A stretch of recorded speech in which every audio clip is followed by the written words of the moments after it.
ఆరాధన చేస్తున్నప్పుడు పరిశుద్ధాత్మ దేవుడు మాట్లాడాడు. ఆదికాండం 17వ అధ్యాయము మొదటి 2 వచనాలు చదవాలి. పేజీ నెంబర్ పాత నిబంధన 11. అబ్రహాము 99 ఏళ్ల వాడైనప్పుడు యెహోవా అతనికి ప్రత్యక్షమై, నేను సర్వశక్తి గల దేవుడను, నా సన్నిధిలో నడుచుచు నిందారహితుడవై ఉండుము, నాకును నీకును మధ్య నా నిబంధనను నియమించి నిన్ను అత్యధికముగా అభివృద్ధి పొందించదనని అతనితో చెప్పెను. హల్లెలూయా. 2 చేతులు ఎత్తి ఒకసారి దేవుని స్తోత్రాలు చెల్లిద్దాం. వినాలి, జాగ్రత్తగా వినాలి. ఎందుకంటే ఈ వాక్యములో నుంచి దేవుడు నిన్ను దర్శించబోతున్నాడు. మీ మనస్సులు అటు ఇటు మళ్లించొద్దు. కానీ ఈ 2026 సంవత్సరం ఈ 2వ నెల మొదటి రోజే పరిశుద్ధాత్మ దేవుడు నీతో సూటిగా మాట్లాడబోతున్నాడు. హల్లెలూయా. ఎంత సూటిగా అంటే, నీ జీవితంలో నువ్వు అత్యధికముగా అభివృద్ధి పొందుటకు, నువ్వు అత్యధికముగా ఆశీర్వదించబడుటకు, అత్యధికముగా దేవుని కృపను అనుభవించడానికి దేవుడు నీతో ఈ వాక్యముల నుంచి మాట్లాడబోతున్నాడు. ఆయన అంటున్నాడు అబ్రహాముతో, ఒక దినాన వాక్కు ప్రత్యక్షమైంది. ఈరోజు నా ప్రియ సహోదరి సహోదరులారా, అబ్రహాము పేరులో నీ పేరు పెట్టుకో. దేవుడు అంటున్నాడు, అబ్రహాము పక్షాన నీ పేరు పెట్టుకొని, అక్కడ దేవుడు అంటాడు 99 ఏళ్ళ వాడైనప్పుడంట అతనికి యెహోవా వాక్కు ప్రత్యక్షమైంది. యెహోవా మాట్లాడుతున్నాడు. యేసు అబ్రహాముతో ముచ్చటిస్తున్నాడు. ఏమనంటే, నేను సర్వశక్తి కలిగిన దేవుడును. ఎవరంట మనం ఆరాధించే దేవుడు? చెప్పండి, నోరు తెచ్చి అందరూ చెప్పండి. ఎవరు? సర్వశక్తి గల దేవుడు. సర్వశక్తి గల దేవుడు అంటే ఆయన ఏదైనా చేయగలిగిన వాడు, ఆయన కథ మొత్తం మార్చగలిగిన వాడు, ఆయన నీ జీవితాన్ని కట్టగలిగిన వాడు, ఆయన నీ చరిత్రను మార్చగలిగిన వాడు, ఆయన నీ బ్రతుకులో నూతన కార్యములు చేయగలిగిన వాడు. సర్వశక్తి గల దేవుడని ఎందుకు ఆయన మెన్షన్ చేసి చెప్తున్నాడంటే, ఆయన ఏదైనా చేయగలడు. ఆయన అంటున్నాడు, అబ్రహామా, నువ్వు అత్యధికముగా అభివృద్ధి పొందడానికి ఎవరికి ఇష్టమైంది అంటే నాకు ఇష్టమై ఉన్నది. ఎవరికి ఇష్టమైందంట? నువ్వు అత్యధికముగా అభివృద్ధి పొందడం దేవునికి ఇష్టమై ఉంది. కానీ ఒకటి చేయాలి. చూడండి, మనం హాస్పిటల్కి వెళ్తాం. ఇప్పుడు నడుము నొప్పి ఉందనుకో, సపోజ్ డాక్టర్ గారు చెప్తుంది, అమ్మా నువ్వు ఈ టాబ్లెట్లు వేసుకుంటూ ఎక్సర్సైజులు చేస్తూ ఈ ఆహారాన్ని తినని చెప్తాడు. తింటేనే నీకు ఆరోగ్యం బాగుంటుంది. ఈ టాబ్లెట్లు వేసుకుంటేనే నీకు ఆరోగ్యం బాగుంటుంది. ఈ ఎక్సర్సైజులు చేస్తేనే నీకు ఆరోగ్యం బాగుంటుంది. డాక్టర్లు ఎట్లా చెప్తారో ఈ పరమ వైద్యుడు కూడా అంతే మాట్లాడుతాడు. నువ్వు అత్యధికముగా అభివృద్ధి పొందడం ఆయన చిత్తమై ఉంది. కానీ ఆయన ఒక మంచి వాడు అక్కడ మాట్లాడుతున్నాడు. చదవాలి తల్లి. ఏమంటున్నాడు? సర్వశక్తి కలిగిన దేవుడను ఏం చేయాలంట?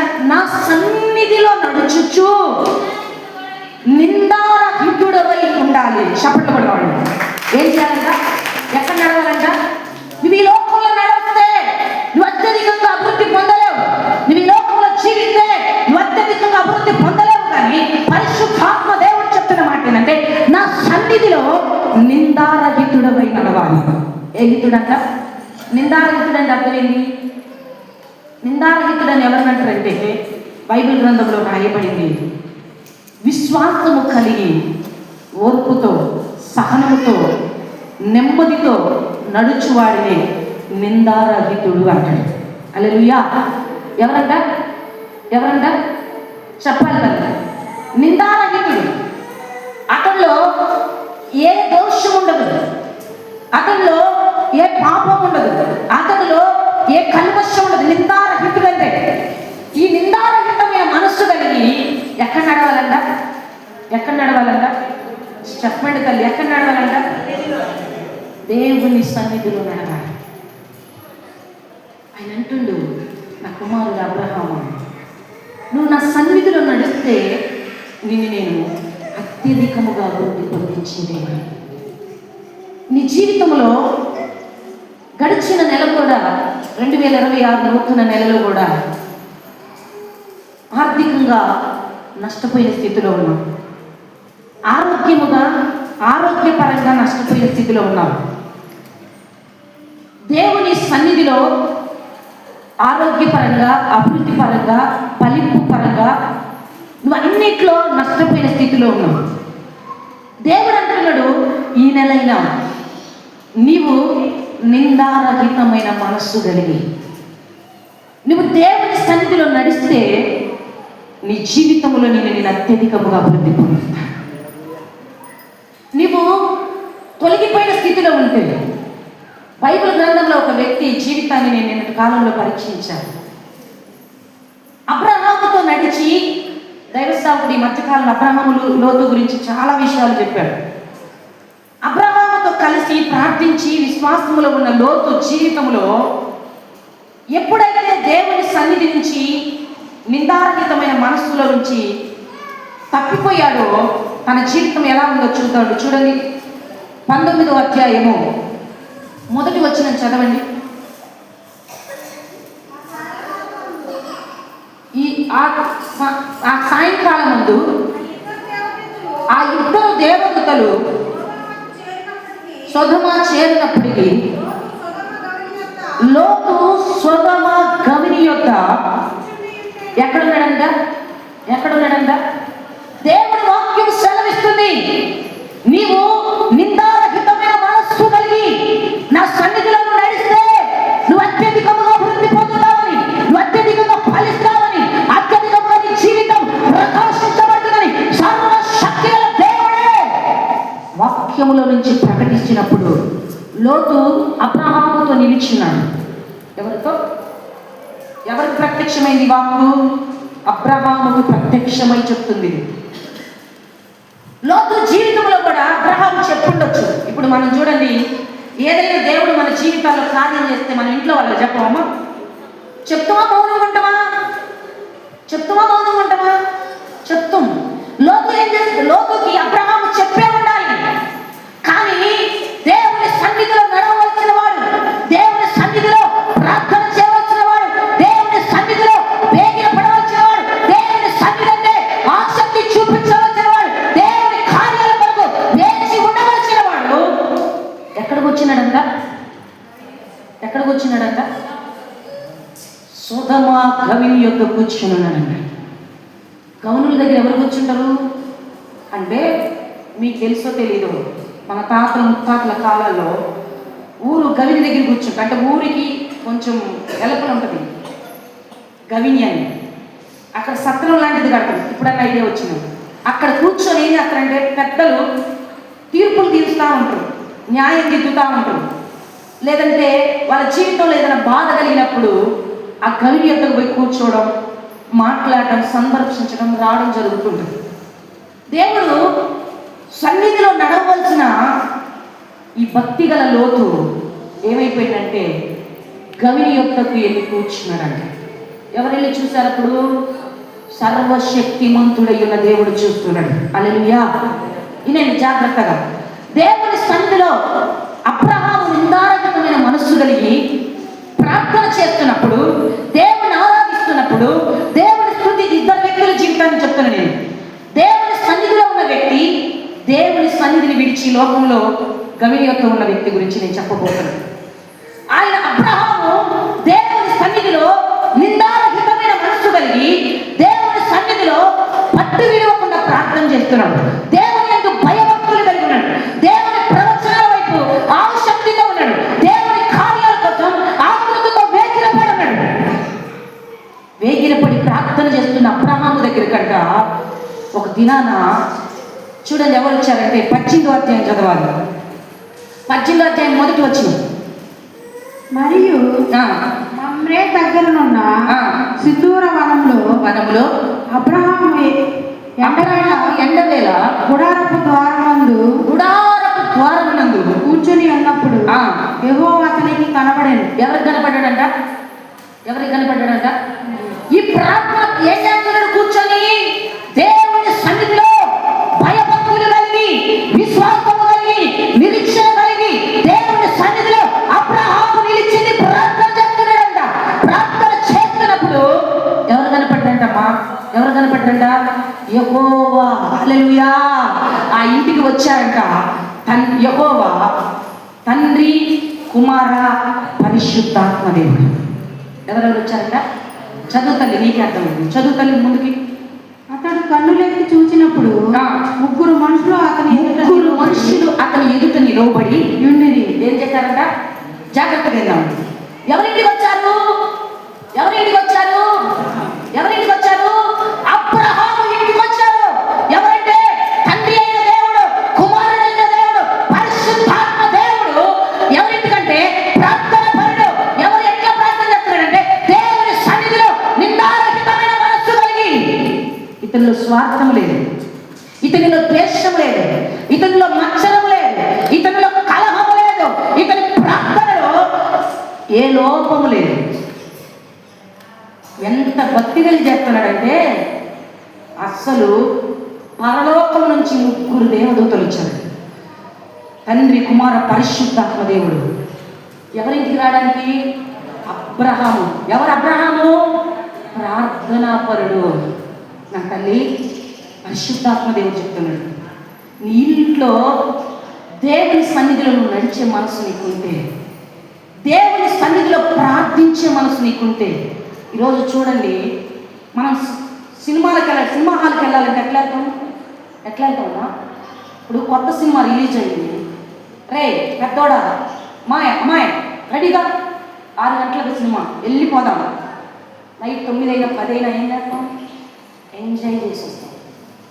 చూడండి, 3 గంటల సినిమాకే మానవుడు అంత ప్రిఫరెన్స్ ఇస్తాడు.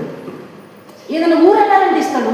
ఎక్కడికైనా నిజంగా చెప్తున్నాను, ఎందుకు మేమైతే నెత్తినోరు బాధపడతాం. మా పాస్టర్ గారిని, ఏందయ్యా ఈ సంఘం, ఏందయ్యా ఈ ప్రజలు, ఏందయ్యా ఎందుకయ్యా కనికరించు, ఈ మాది లోపల మమ్మల్ని తీసుకో, మమ్మల్ని చంపేసాయి, వేస్ట్కరమైన సేవ మా ద్వారా జరగదు. నేనే ఇంకేడుస్తాను, నన్ను చంపే ప్రభు.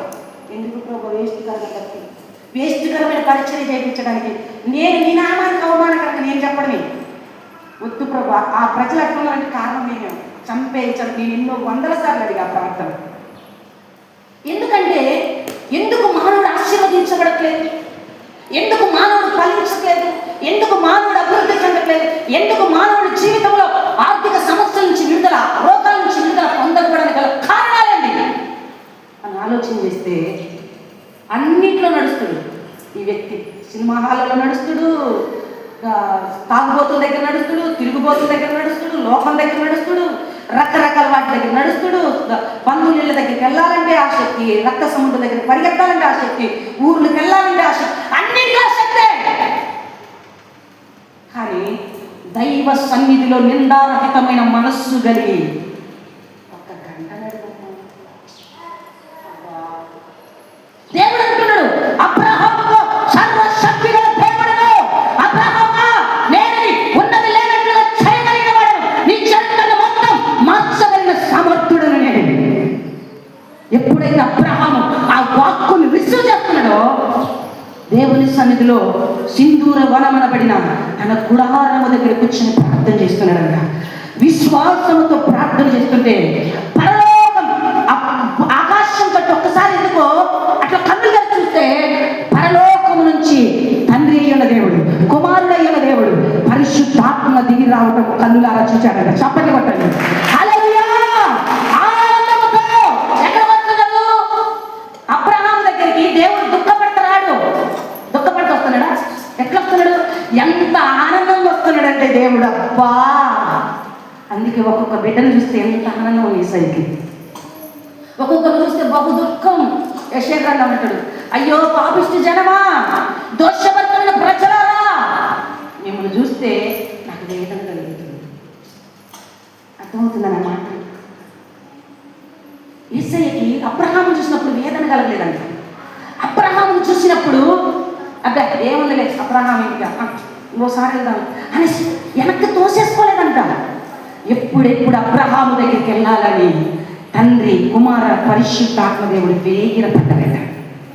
ఈరోజు ఏసైనా ఇంటికి రావాలని ఆశ ఉంది. అందరూ అంటారు మా ఇంటికి ఏసై రావాలని. ఇంటి పాస్టర్ అంటాడు. ఇంటి పాస్టర్ గారు ఎట్లా వస్తాడు తెలుసా? అందుకే మత్తయి సువార్తలో పాత నిబంధన వద్దు కానీ కొత్త నిబంధన అంటే నీ ఇల్లు యోగ్యమైనట్లయితే, నీ ఇల్లు పరిశుద్ధాత్మ కొరకు ఎదురు చూసేట్లయితే, నీ ఇల్లు దేవుని కార్యముల కొరకు ఎదురు చూసేట్లయితే ఆ ఇంటిలోని పరిశుద్ధాత్మ దేవుడు అడుగు పెట్టడానికి ఆనందముతో ఉన్నాడు. అబ్రహాము దేవుని సన్నిధిలో నిందారహితమైన మనసు కలిగి తన జీవితంలో అన్ని బంధువులు విడిచిపెట్టాడు, రక్త సంబంధాలు విడిచిపెట్టాడు, లోకంలో అల్పకాల సుఖభోగాలు అన్నిటిని వదిలిపెట్టి ప్రభువా నీ వైపే నేను ఉంటానని ప్రార్థన చేస్తే అబ్రహాము ఇంటికి దేవదూతల ఆనందంతో వచ్చారంట. ఆనందంతో వచ్చారంట. వచ్చి చెప్తున్నారు, ప్రవచనం చెప్తున్నారు. ఏమన్నా తెలుసా? అబ్రహామా, ఆ దేవదూతలు చూసినప్పుడు అబ్రహాం ఏం చేశాడంటే, అయ్యలారా ప్లీజ్ అయ్యలారా నా ఇంటికి రండి అయ్యా, ఇది కూర్చోడే, కొంచెం వీళ్ళ కాలు పడుకోండి అయ్యా, కొంచెం భోజనం పెట్టా, నాయనా కొంచెం ఆతిథ్యం తీసుకొని కొంచెం ఈ ప్రాణాలు తేలికపరచుకొని అప్పుడు వెళ్ళాలి. అబ్రహాము దేవునితో బ్రతిమలాడుతాడు. ఉందా నీకు మనసు? ఉందా? చెప్పాలి. అబ్రహాము ఇంటికి ఎట్లా వస్తున్నాడంట? ఈరోజు నిజంగా నువ్వు పరీక్షించుకొని హృదయంలో దేవుడు నీ ఇంటికి ఆనందంగా వస్తున్నాడా, దుఃఖపడక వస్తున్నాడా? ఎట్లా వస్తున్నాడు నీ ఇంటికి? చాలామంది అంటారు మేము క్రైస్తవులు, మేము ప్రార్థన చేస్తే అంటావు. నీ ఇంట్లో వ్యక్తిత్వం చూసి చూడాలి. నీ ఇంటికి దేవుడి దూతలు వస్తున్నారా, రావట్లేదా? అబ్రహాము ఇంటికి ఆనందంగా దేవుడు వచ్చాడంట. అబ్రహాము ఇంట్లో దేవుని సన్నిధి ఉంది, దేవుని ప్రసన్నత ఉంది. అబ్రహాము జీవితం అంతా విశ్వాసముతో కొనసాగించబడింది. ఎప్పుడైతే అబ్రహాము ఇంట్లో ఆతిథ్యం తీసుకొని మంచి భోజనం తిని దేవుడు ప్రవచనం చెప్తున్నాడు. అబ్రహామా నీకు 100 సంవత్సరాలు వచ్చాయి కదా, పిల్లలు లేదు కదా, ఇదిగో ఈ మీదకి వచ్చే సంవత్సరం నీ కవిగిటిలో ఖచ్చితంగా బాగుండబోతున్నాడు. చెప్పట్లేదు. మొన్న చెప్పింది నాకు, నేను ఆపరేషన్ చేయించుకున్నా, నాకు డేట్ రాలేదు. కానీ దేవుని సన్నిధిలోకి వచ్చింది. నాకు 3 సార్లు అని పిన్ని నాకు డేట్ రావట్లేదు, నాకు డేట్ రావట్లేదు. నేను వస్తుంది కదా, కొంతమంది లేట్ వస్తుంది. కానీ పరిచర్య చేస్తే ఆమె గర్భము తెరవబడి. ఏం జరగబడి? ఎందుకు? దేవుని సన్నిధిలో చాలా మందికి అసహ్యం, ఇష్టం ఉండదు అసలు.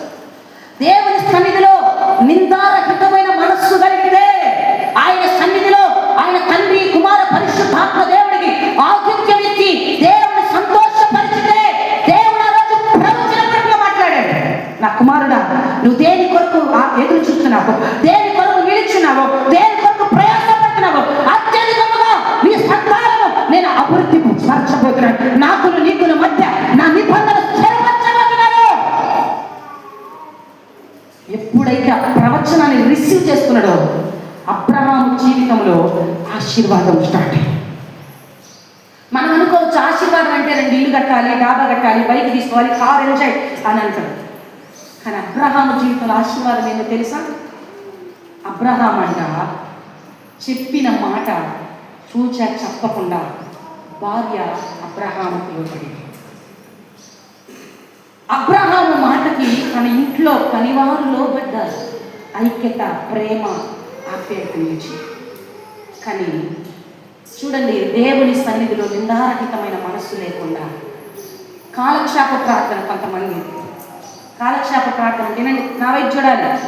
కాలక్షేప ప్రార్థన అంటే అర్థం ఏంటంటే పగలంతా కాలక్షేపం చేసి తీర పండుకునే ముందు ఏం చెప్పండి, ఏ శ్రామలో నీ ఇష్టం, నీ ఇష్టవా వస్తావా అన్నట్టు ప్రార్థన చేస్తాం. కాలక్షేపం ఏంటి? భక్తి అనేది చాలా విలువైంది. దానియేలు గ్రంథంలో 5వ అధ్యాయంలో ఉంటుంది, మెనే చేతిలో త్రాసులు అని రాయబడింది. ఆ మాటకు అర్థం చెప్తుడు. నువ్వు త్రాసులో, త్రాసు అంటే అర్థమైందా? ఏంటి త్రాసు అంటే? తక్కెడలో నీ బ్రతుకు నిలబెడితే అసలు లోకం ఎక్కువ ఉందా, దేవుడు ఎక్కువ ఉంది? ఎప్పుడన్నా నీ మనస్సాక్షితో నువ్వు మాట్లాడుతున్నావా? చెప్పండి అమ్మా, చెప్పండి. త్రాసులోని జీవితం పెట్టావు. దేవుడు ఎక్కువ, లోకం ఎక్కువగా. ఒకసారి గమనించండి. అయితే ఏంటండి, జాగ్రత్తగా. లోతు దేవుని సన్నిధిలో నడవలసిన వ్యక్తి, ప్రార్థన చేయవలసిన వ్యక్తి, దేవుని సన్నిధిలో భయభక్తులు కలిగి నడవాల్సిన వ్యక్తి ఏం చేస్తున్నాడంటే ఊరి గని యొక్క కూర్చొని కాలక్షేపం గడుపుతాడు. కాలక్షేపం గడుపుతున్న సమయంలో అబ్రహామే ఇంత భక్తిగా ఉన్నాడంటే, అబ్రహాము సహోదరుడు ఇంకా భక్తిగా ఉంటాడని గ్రహించిన దేవుడు అబ్రహామును కూడా చూడాలని ఆశపడ్డాడు. లోతుని ఎవరిని చూడాలనుకున్నాడు, కానీ లోతు జీవితం ఎక్కడుంది ఇప్పుడు? లోతు జీవితం ఎక్కడుంది ఇప్పుడు? ఊరి కవిని దగ్గరుంది. లోతులో ప్రార్థన జీవితం లేదు, లోతులో విశ్వాసం లేదు, లోతులో దైవిక కార్యాల వైపు ఎదురు చూసే మనసు లేదు. దేవుని సన్నిధిని నిర్లక్ష్యం చేసి, దేవుని సన్నిధిని పక్కన పెట్టి, దేవుని సన్నిధిని దూరం చేసుకొని తన ఇష్టానుసారమైన స్వయం బుద్ధి మీద ఆధారపడి తన జీవితాన్ని నడిపించుకుంటున్న క్షణాల్లో అబ్రహాము దగ్గరికి ఎంతమంది వచ్చారో చూద్దాం. లోతు దగ్గరికి 19వ అధ్యాయం 2వ వచనం. 19వ అధ్యాయం 1వ వచనం. ఆ సాయంకాలం మందు ఆ ఇద్దరు దేవతలు ఎవరంట? ఎంతమంది వచ్చారంట? ఇద్దరు దేవతలు. ఇద్దరు. తండ్రి అడిగిపోయాడు, తండ్రి లేడు, ఇంకా పరలోకానికి వెళ్ళిపోయాడు. ఇప్పుడు ఎవరు వస్తున్నారు? కుమారుడు పరిశుద్ధాత్మ వస్తున్నారు. నాకు జాగ్రత్తగా. అయితే అబ్రహాము వలె లోతు కూడా దేవదూతలను చూశాడు. ఎట్లా చూస్తుంటాడు? ఇప్పుడు మన వాళ్ళు నన్ను ప్రశ్న అడుగుతున్నారు. వాళ్ళు భక్తిహీనులు, వాళ్ళు చెడు నడకలు నడుస్తున్నారు, వాళ్ళు బాగుపడుతున్నారు. నా జీవితం ఏందమ్మా అంట. అబ్రహాము వలె లోతు కూడా ఎప్పుడో తాత్కాలికమైన భక్తి చేసి దేవుని దూతలను చూశాడు. కానీ ఏం జరుగుతుందంటే అబ్రహాం ఇంటికి వచ్చిన ఆ శక్తికరమైన కృప లోతు ఇంటికి రావడానికి దేవుడు ఇష్టపడ్డాడు. ఏం చేయట్లా? లోతు ఇంటికి రావడానికి దేవుడు ఇష్టపడట్లా. ఏమంటుండో తెలుసు? అసలు బాధాకరమైన మాట అది. చూడండి 2వ వచనం. లోతు వారిని చూసి వారిని ఎదుర్కొనుటకు లేచి సాష్టాంగ నమస్కారం చేసి, నా ప్రభువులారా, దయచేసి మీ దాసుని ఇంటికి వచ్చి రాత్రి వేళ పుచ్చి కాళ్ళు కడుక్కునుడి. మీరు పెద్దల కడలేసి మీ త్రోవను వెళ్ళవచ్చున నేను. అందుకు వారు, అలాగూ కాదు, నడివీధిలో రాత్రి వెళ్ళబుచ్చేది మనిషి. ఇలా ఏమంటారు?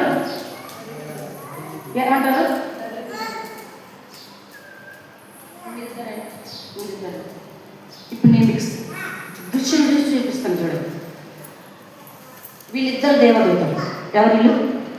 ఎవరు? రండి మా ఇంటికి, కానీ మీరు వచ్చి వెంటనే తెల్లారని వెళ్ళిపోవాలి అనండి. ఎందుకు?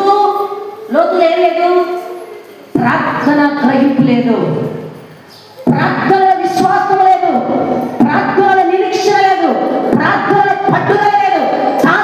చూస్తున్నాడు. ఏం చూస్తున్నాడు? అర్థమవుతుందా మన మాటలు? ఇప్పుడు హృదయం నిండి దాన్ని బట్టి నీ నోరేం చేద్ది? నీ నోరు కూతురుతో నింపబట్ట అయ్యే మాట్లాడు, నీ నోరు దేవుని శక్తి కలిగిన వాక్కులతో నింపబట్ట అదే మాట్లాడు. ఇప్పుడు లోతు స్వభావం ఏంటంటే, కష్టం వచ్చింది, కడుపులో వచ్చింది, ఏ స్నానం కడుపులో పో అంతే పడుకున్నా.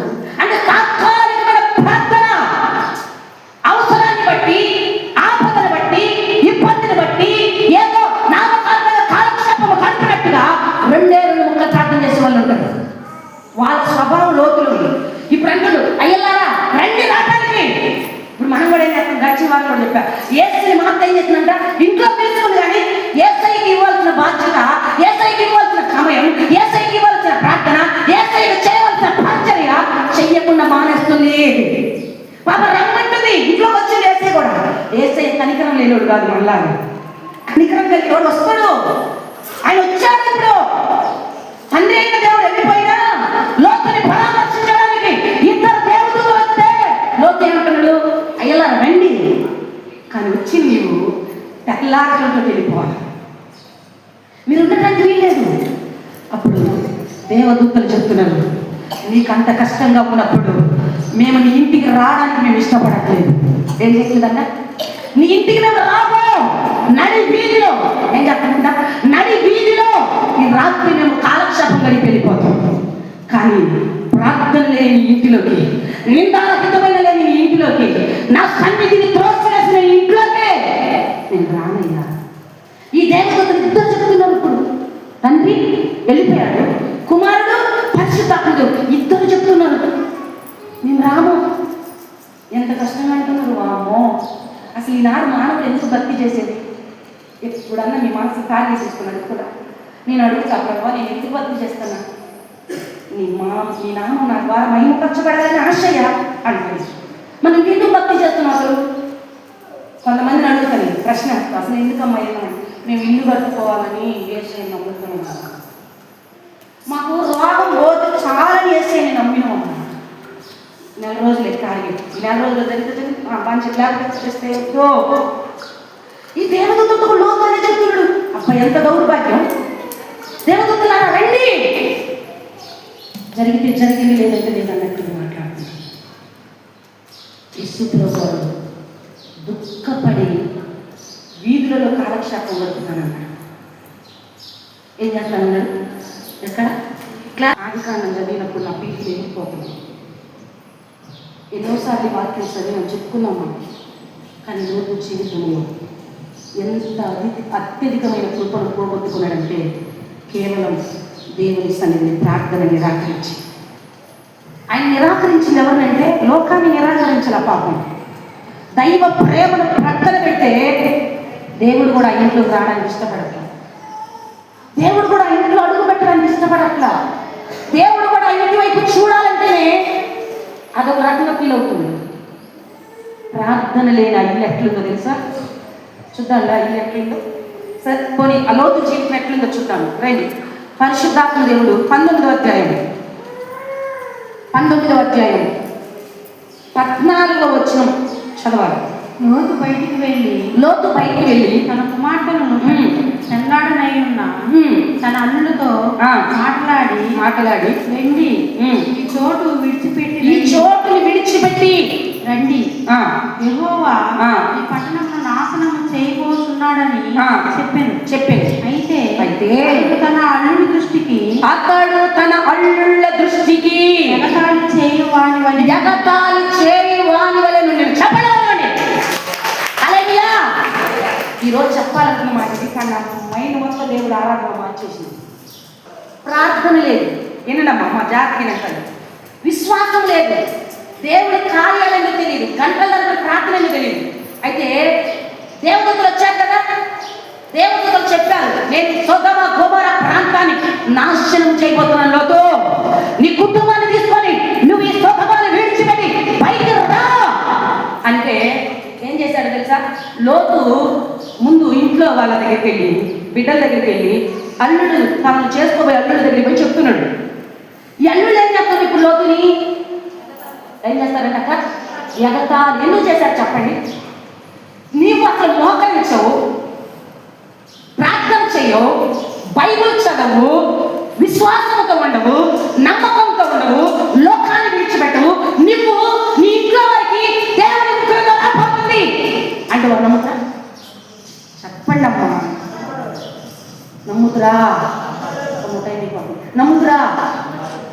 నమ్మకం ఏం చేస్తారు ఇప్పుడు మన ఇంట్లో? ఇప్పుడు వాళ్ళు ఏం చేస్తున్నాడా? భయంకరంగా ఎగతాళి చేసి అవుతారు. మావా నీకు పిచ్చి లేచింది మావా. ఇప్పుడు మన వాళ్ళు కూడా అంటారు, ఒరే ఉగ్రత రాబోతుందనంట, వాక్యంలో ఈరోజు చెప్పారంట, అరే శ్రమ రాబోతుందంట, మనకి ఇబ్బంది రాబోతుందంట, అరే ఖచ్చితంగా మైంది అక్క పోయింది, నీకు దొబ్బింది నీ జీవితం. నా కలకాయ పోతుందంటే మళ్ళీ నీతో సమస్య అయింది, నాకు ఇంకా మైండ్ పోతున్నాడు. ఇంట్లో కొడుకులు, కోడళ్ళు, బిడ్డలు, అల్లుళ్ళు, రక్త సంబంధులు, నీ ఇంటి పక్కన వాళ్ళ పోయి చూద్దు అమ్మమ్మ వస్తున్నాడు శ్రమ. ఏమిటంటే ఇప్పుడు ఎవరిని చూసి అడగాలి అంటే కాలక్షేపం చూసి ప్రార్థన పనులు నమ్ముతురా? ఎవరి మాట నమ్ముతున్నది? కాలక్షేపంగా ప్రార్థన చేసే వాళ్ళ మాట అస్సలు పట్టించుకోరు. అబ్రహాము పెరలు తిరిగిన ప్రార్థన, ప్రాణాలంటే అప్పుడు ప్రసవ వేదన పెట్టి ప్రార్థన చేశాడు కానీ ఆ ఇంట్లో ఇంటి పని వాళ్ళు నమ్మారు అబ్రహాం మాట, భార్య నమ్మింది, దాసీలు నమ్మారు, దేవదూతలు కూడా నమ్మించారు. నమ్మారా లేదా? ఇప్పుడు సపోజ్ అందరు రాబోయి చూడాలి, అర్థమవుతుందన్న వాళ్ళ చదివి దేవుని స్తోత్రం చెప్పండి. బోరుందా ఇసుకుందా చెప్పండి. దేవుడు అంటున్నాడు, ఎవరి మాట రిసీవ్ చేసుకుంటే కుటుంబం అంటే ఆ ఇంట్లో ప్రార్థన. లోతులు చూసి పాపం ఎగతాలు చేస్తున్నారంట అల్లుళ్ళు. అయ్యో ఎంత దౌర్భాగ్యం! నీ ఇంట్లో నీ ఎగతాలు చేయబట్టాను కారణం చెప్తాను. నీ ప్రార్థన ఆపద మొక్కులు ప్రార్థన చేస్తుంది. అందుకే ఇంట్లో వాళ్ళు ఏం చేస్తున్నారు? భర్త ఎగతాలు చేయడమే, భార్య ఎగతాలు చేయడమే, కొడుకులు ఎగతాలు చేయడమే, ఊరి కోడలు ఎగతాలు చేయడమే. ఎవరన్నా మన ఇంటికి చుట్టం చూపుకొస్తే అమ్మాయి దేవుని నమ్ముకుంటే వాళ్ళు ఎగతాలు చేయడమే, అందరూ ఎగతాలు చేయడమే. ఓరు నాయన, ఎవరన్నా నీ మాట ఒకసారి టార్గెట్ చేసుకో. ఒక్కళ్ళన్నా ఎందుకు వినలేదు? చాలా మంది ప్రశ్నలు అడుగుతారు, నా మాట ఎందుకు వినరామ వాళ్ళు ఎందుకు వినలేదు అంటే దేవుని సన్నిధిలో నిందారహితమైన మనస్సు నీకు లేదు. ఆయన సన్నిధిలో నడిస్తే ఈ 3 రోజుల నుంచి దైవ సాగు మెసేజ్ మా తల్లి చెప్తున్నాడు. మనుషులకు భయము కలిగిన కపోస్తుల మహిమను చూసి, ప్రార్థన పనుల శక్తిని చూసి లోకములో భయం, కుటుంబంలో భయం, ఆత్మలో భయం, నీ పిల్లల్లో భయం. నువ్వు ప్రార్థన పనులు కాకపోతే నీ మాట కనీసం చెవిలో కూడా రాదు. హల్లెలూయా. నీ మాట చెవిలో కూడా అవును. నువ్వంటావరే నా బతుకులు కష్టాలు పడి అలసిపోయింది, నువ్వన్నా ప్రార్థన చేయాలంటే మా నీకు పిచ్చి లేపేసి నాకు మాత్రం లేకపోతే ఎదరాలి ఏంటంటే ఏడుస్తుందని నేను యవ్వన కాలంలో ఎదరాలి. నా బ్రతుకులో ఏ సంతోషం లేదురా, మీరన్నా నమ్ముకొని మీరన్నా ఆయన గట్టిగా పట్టుకోండి అంటే పెట్టండి. శబ్బా ఇంట్లోకి వస్తే కాచని ఎందుకు కారణం మా నీ భర్తను లోబడాలంటే ప్రసవ వేదన కలిగిన ప్రార్థన పట్టాలి. నిజంగా నేను చెప్తున్నాను, నా హృదయపూర్వకంగా ప్రార్థన పనులు చూస్తే ఎవరైనా లెక్క చేస్తారు, ఎవరైనా లెక్క చేస్తారు. కానీ చెప్పేది మళ్ళీ సాధారణమైన మాట కాదు, పరలోకం నుండి దేవుడితో వచ్చి చెప్పిన రహస్యమైన మాటలు అబ్రహాము లోతు అల్లులతో పిల్లలతో భార్యతో చెప్తే వాళ్ళు ఏం చెప్తారంటే తిరిగి ఎగతాళి చేయడం ప్రారంభించారు. ఎగతాళి ఆ కుటుంబంలో అత్యంతంగా లేచింది. అల్లుళ్ళు ఎగతాళి చేశారు, బిడ్డలు ఎగతాళి చేశారు, భార్య ఏం చేసిందో చూద్దాం. 19 అధ్యాయం 26 వచ్చింది చదువుతండి. 26 వచ్చింది, 25 చదివినట్టు పర్లాగా. 19 అధ్యాయం 5 అయితే లోతు భార్య 25 ఆ పట్టణములను మైదానం అంతటిని ఆ పట్టణములో నివసించు వారందరినీ నేల మొలకలను నాశనము చేసింది. అయితే లోతు భార్య అతని వెనుక నుండి తిరిగి చూసి ఎందుకైంది ఉప్పు స్తంభం అంటే లోతు భార్య కూడా ఎగతాలి. ఎవరిని? ఈ తిక్కలోడు ఏదో అగ్ని గంధకాలు దిగుతున్నాయంట, ఊరు నాశనం అవుతుందంట, రకరకాలు చెప్పాడుగా.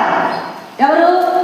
లోతు భార్య నేను చెప్పింది, భార్య భర్త నేను చెప్పింది, ఎగతాలు చెప్తుంది. ఈ తిక్కలోడు నాకు ఒక మాట చెప్పాడుగా, ఏమని? ఇంకో నాశనం అయిపోతుందంట, సొదొమ పట్టణము తగలబడిపోతుందని చెప్పాడుగా. అది ఎట్లుందో చూద్దామని ఇక తిరిగింది. ఏమైందంట? జగతాలు చేసినట్టు కాదా? ఇప్పుడు చెప్పాడుగా, గంధకం దిగి వచ్చి కాలుతుందిగా, స్మెల్ అర్థమవుతుందిగా, ఏం జరుగుతుంది అక్కడ, పరిణామం జరుగుతుంది చూస్తున్నావుగా. అసలు ఏం చెప్పాడుగా, ఈయన ప్రార్థన అయిందో, ఈయన వ్యవహారం అయిందో, దేవదొక్కరు వచ్చారంట, అది చెప్పారంట, ఇది చెప్పారంట. ఒక్కసారి చెప్పాను. ఇప్పుడు నా అట్టనే ఉంది.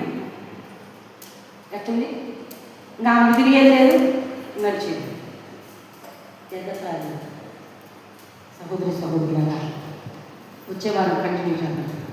ఎగతాళి మానవుని జీవితంలో ఎంతగా ఏర్పడుతుందంటే ఈరోజు ప్రార్థనా పనులు లేకపోతే, ప్రార్థన చేయవారు కాకపోతే ఎగతాళి. సహోదరుడా, నీ భార్య నిన్ను ఎగతాళి చేయడానికి, సహోదరి నీ భర్త నిన్ను ఎగతాళి చేయడానికి గల కారణం నీలో సంపూర్ణత్వమైన ప్రార్థనా జీవితం లేదు. అదేంటి, లేనిదే మేము బాగుపడతాం అనుకున్నావా, లేనిదే మేము చదివిస్తున్నావా మా బిడ్డల్ని, లేనిదే మేము ప్రయోజకులం అవుతున్నావా, లేనిదే అన్ని చేస్తున్నావా? కరెక్టే, కనికరం కలిగిన దేవుడు ఆయన. నువ్వు చెయ్యకపోయినా ఆయన ఇస్తాడు. కానీ జరుగుతున్న సంగతి ఏంటంటే ఎగతాళి. నీ ఇంట్లో సమాధానం లేదు, నీ కుటుంబంలో ఆనందం లేదు, నీ కుటుంబం దేవుని సన్నిధిని అనుభవించలేకపోతుంది, అత్యధికమైన అభివృద్ధిని చూడలేకపోతుంది. ఈరోజు ఎందుకు ఎగతాళి చేయబడుతున్నావు? పాస్టర్ వచ్చి చెప్పాడు అనుకో, మా ప్రార్థన చేయట్లేదు తల్లి, శోధన వచ్చినాం, అబ్బా చెప్పాడు అని. ఎగతాళి ఎగతాళి వచ్చేవారు చెప్తున్నారు. ఎంత దౌర్భాగ్య స్థితిని దిగదార్చుతుందంటే మానవుడు గ్రహించలేనంత దౌర్భాగ్య స్థితిని దిగదార్చు. ఈరోజు ఎగతాళి అయిపోతుంది నీ బ్రతుకు. ఈరోజు నుంచి విడిచిపెట్టు సినిమాని, విడిచిపెట్టు బూతుల్ని, విడిచిపెట్టు లోకానుసరమైన ప్రవర్తనని. దేవుని సన్నిధిలో నిందారహితమైన మనస్సు కలిగి ప్రార్థన చేస్తే అత్యధికముగా నీ జీవితం అభివృద్ధి పరచబడుతుంది. ఈ నెల వాగ్దానానికి అత్యధికముగా నీ జీవితం అభివృద్ధి పరచబడుతుంది. ఇది మాటలు దేవుడు తన వినికిలో దీవించి ఆశీర్వదించును గాక. ఆమేన్.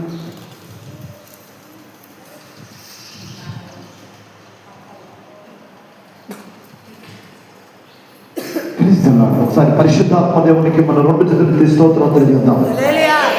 హల్లెలూయా. ఎంతమందికి అర్థమైంది ఆ వాక్యం? అర్థమైందా? అర్థం కాలేదా? అర్థమైందా? అది అర్థమైందా? ఏం అర్థమైంది చెప్పండి. విశ్వాసం కలిగిన జీవితం ఎలా ఉంటుందో,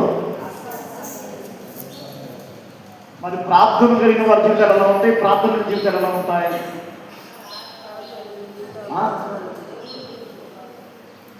ఒక వ్యక్తిని దేవుడు దీవించాలంటే ఏం చేయాలంట? ఏం చేయాలంటమ్మా?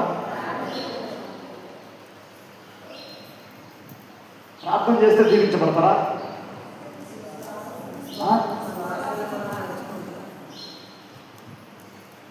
విశ్వాసంతో ప్రార్థన చేస్తే దీవించబడతామా?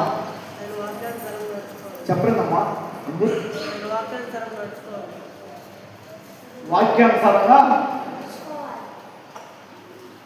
అంటే ఇక్కడ బైబిల్ చెప్తున్న మాట ఏంటంటే, నీ ఇష్టం వచ్చినట్టు జీవించి, నీ ఇష్టం వచ్చినట్టు కొనసాగించి ప్రార్థన చేస్తే ఆశీర్వాదం రాదు. ఇష్టానుసారం నీ శ్వాస నుండి ప్రార్థన చేసినా నీ జీవితంలో అభివృద్ధి చెందలేదు. ఇక్కడ అబ్రహాముతో దేవుడు ఏమని ప్రమాణం చేస్తున్నాడు? ఇక్కడ ఇప్పుడు మన చదువుకున్న లేఖన బాబు ఏం చెప్పాడు? అక్కడ చదవడం అక్కడ మళ్ళీ ఆ భాగాన్ని ఎన్నో అధ్యాయం ఇప్పుడు చదివింది మనం. 17వ అధ్యాయం చదవండి ఒకసారి, 2వ వచనం నుంచి, ఫస్ట్ నుంచే. అబ్రహాము 99 ఏళ్ళ వాడైనప్పుడు యెహోవా అతనికి ప్రత్యక్షమై, నేను సర్వశక్తి గల దేవుడను, నా సన్నిధిలో నడుచుచు నిందారహితుడివై ఉండుము. ఏం చేయాలంట? నిందారహితుడివై. ఒక వ్యక్తి నిజంగా దీవించబడాలంటే దేవుని సన్నిధి ఎలా ఉండాలంట? చెప్పాలి. ఎలా ఉందా చెప్పాలి, గట్టి చెప్పాలి. ఎవరి సన్నిధిలో? నీ సన్నిధిలోనా? ఎందుకు దేవుని సన్నిధిలో ఉండాలంటారా? ఎందుకు ఉండాలి చెప్పండి. నువ్వు దీవించబడాలంటే, నువ్వు ఆశీర్వదించబడాలంటే దేవుని సన్నిధిలో నువ్వు నిందారహితుడుగా ఉండాలి. తర్వాత నాకును నీకును మధ్య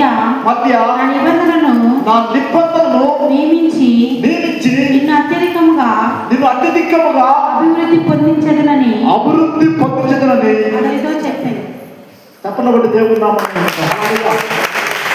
నిజంగా జీవితంలో పరిపూర్ణమైన ఆశీర్వాదాన్ని పొందుకోవాలంటే, లేదా పరిపూర్ణమైన దీవెను చూడాలంటే ఏం చేయాలంటమ్మా? దేవుని సన్నిధిలో ఎట్లా ఉండాలంట? నిందారహితులంటే అమ్మా, నిందారహితులంటే అర్థమైంది.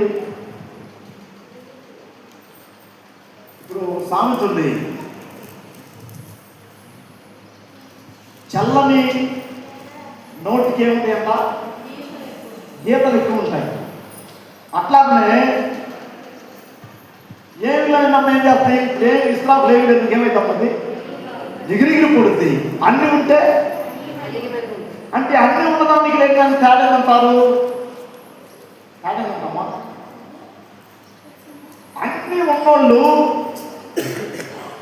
అన్నీ ఉన్నోళ్ళేమో నిందారహితులని బైబిల్ చెప్తుంది. ఏమి లేకుండా ఉన్నోళ్ళేమో ఎగిరిగిరి పడేవాళ్ళు. అంటే దీని అర్థం ఏంటంటే ఆస్తులు కాదని చెప్పేది, హృదయం ప్రవర్తన పరిపూర్ణమైన మనస్సు కలిగి, పరిపూర్ణమైన ప్రేమ దయ అన్ని కలిగి ఉంటేనే వారు నిందారహితులు అంటారు. కొంతమంది నిండుకొని ఉంటారు, కుళ్ళు కప్పలు లేకుండా అంటారు. అబ్రహాము దేవుడు చెప్తారు, నా కుమారుడు అబ్రహామా, నీకు నాకు మధ్య నా నిబంధన స్థిరపరచబడాలంటే నువ్వేం చేయాలంట, నా సన్నిధిలో నువ్వు నిందారహితుడు అయినను. హల్లెలూయా. ఎగ్జాంపుల్ చూడండి, యోబును దేవుడు దీవించాడు. యోబును దేవుడు ఏ దేశంలో చెప్పండి, ఊరు దేశం. యోబు గ్రంథం మొదట అధ్యాయంలో చూస్తే ఉంది.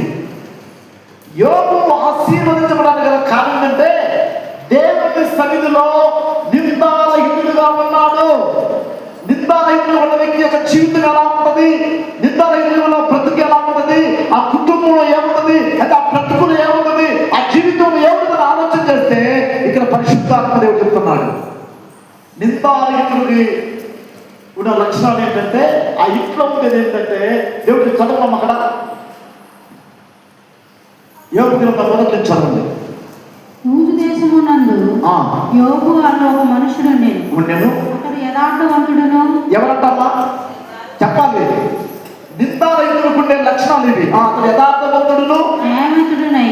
ఏంటంట, న్యాయవంతుడునై, దేవుని యందు భయభక్తులు కలిగి చెడుతనమును విసర్జించిన వాడు. ఏంటంట, చెడుతనమును విసర్జించిన వాడు. ఈ మాటల్లో నాతో చెప్పండి, ఒక నిందారహితుడు ఎలా ఉంటాడో బైబిల్ చెప్తా ఉంది. ఒక నిందారహితుడు ఎలా ఉంటాడో బైబిల్ చెప్తుంది. చాలా మంది ఏమంటున్నారంటే ప్రార్థన చేస్తాడు, దేవుడు అర్థం చేస్తాడు. ఎట్లా అర్థం చేస్తే అర్థం చేస్తాడు ఏమో, నీ ఇష్టం వచ్చినట్టుండి చేస్తే కుదరదు. అక్కడ ప్రభు చెప్తున్నాడు, ప్రభు అనేవాడు పరలోక రాజ్యం చేరగాని నా చిత్త ప్రకారం చేయవాడే పరలోక రాజ్యం చేస్తాడు. నీ ప్రార్థన వినాలంటే ప్రభు చెప్తున్నాడు, నువ్వు యథార్థవంతులుగా పవిత్రులుగా ఉండాలి. ఇప్పుడు చూడండి, చికెన్ కూర తీసుకొచ్చుకున్నాం, కోడి మొత్తం కోసాం, కొనుక్కొచ్చుకున్నాం కోడిని. ఇప్పుడు కోడి మొత్తం డబ్బులు పెట్టి కొనుక్కున్నాక దానికి కొన్న ఈకలు ఉంటాయి. ఈకలు ఉంటాయి కోడికి, అవి కూడా కలిపి కొనుక్కుంటే ఏమైంది చెప్పరండి కదా, ఇదేమైంది లేదు. ఈకలు వద్దులే అనుకోండి, గుండెకాయ పక్కన కొద్దిగా ఉంటుంది, పచ్చగా కొద్దిగా ఉంటుంది. ఒకరు తన్నేసుకుంటే ఒక్కరిగా ఏమైంది అక్కడ, ఏం పడదంట. ఎందుకని ఇప్పుడు 10 కేజీల కూరలో ఒక్కరు ఏమైందమ్మా చెప్పడం, ఏమైతుంది అంటే దీని అర్థం ఏంటంటే యథార్థవంతుడని భయభక్తులు లేని వాడిని నేను ప్రార్థన పడుతున్న జీవితంలో పవిత్రత కలిగి జీవిస్తేనే ప్రభుని ప్రార్థన వింటాడు. అపవిత్రమైన మాట ఏదో పలికితే, అంటే అపవిత్రమైన దూషిస్తే, అపవిత్రమైన చూస్తే వెంటనే నీ భక్తి ఏమైపోద్దమ్మా, ఏమైపోద్దమ్మా. ఇప్పుడు ఆ కోడి కూరలో చేతు కొద్దిగేస్తే ఏమైందంతా పనికిరాకుండా అయిపోతుంది, నీ భక్తి కూడా పనికిరాకుండా అయిపోతుంది. అందుకే ఇక్కడ ప్రభు చెప్తున్నాడు, నిందారహితుడు కంటే దాని అర్థం ఏంటంటే యోబు వలె దేవుని యందు ఎవడన్నా యథార్థత కలిగి, యథార్థత అంటే ఉన్నది ఉన్నట్లుగా ప్రభు ఏం చెప్తున్నాడో దాని ప్రకారం నడవగలిగితే, దాని ప్రకారం జీవించగలిగితే చెప్తున్నాడు, న్యాయవంతుడును మూడోదేంటంట, దేవుని యందు ఎవరు ఈ చేయాలంటే నిజంగా నువ్వు ఆశీర్వాదాన్ని పొందుకోవాలంటే నీ పక్కనతో చెప్పండి, నీ పక్కన చెప్పండి, నిజంగా నువ్వు ఆశీర్వదించబడాలంటే నీవు యథార్థవంతుడుగా న్యాయవంతుడుగా దేవుని యందు భయభక్తులు కలిగి చెడును అసహించుకొని నీవు జీవిస్తే ప్రభువు నిన్ను ఆశీర్వదిస్తాడు. ఎట్లాగంటే ఆశీర్వించేది? ప్రమాణం చేస్తున్నాడు దేవుడు, నా నిబంధన దేవుడు అంటాడు, నీకును నాకును మధ్య నేను స్థిరపరచను. చెప్పలబట్టి దేవుడు నామమున హల్లెలూయా, హల్లెలూయా. యోబు చేసినదే, యోబు దేవుని సన్నిధిలో యథార్థవంతులుగా న్యాయవంతులుగా భయభక్తులు కలిగి చెడును అసహించుకుంటే యోబును దేవుడు ఆశీర్వదించాడు. ఎలాంటి ఆశీర్వాదం తెలిసిన? ఊరు దేశంలో గొప్ప ధనవంతుడు. చెప్పలబట్టి దేవుడు హల్లెలూయా. నువ్వు భయభక్తులు కలిగి దేవుని సన్నిధిలో ప్రార్థన చేయాలి. మన కుటుంబంలో ఏముంటుంది? నిందాల కుటుంబంలో ఏముంటుందని ఆలోచన చేస్తే అరుణోదయమైన ప్రార్థన కుటుంబంలో ఏముంది? చెప్పాలి, ఏముందంట? చెప్పనమ్మా. అరుణోదయమైన లేచి ప్రార్థన చేసి ఎవరు చేసింది? యోబు ఒక్కడే కాదు, యోబు కుటుంబం అంతా ప్రార్థనలో ఉంది. మరి ఇలా మన కుటుంబాలు ఉన్నాయా? అమ్మా, మన కుటుంబాలు ఉన్నాయా? చెప్పలేదు.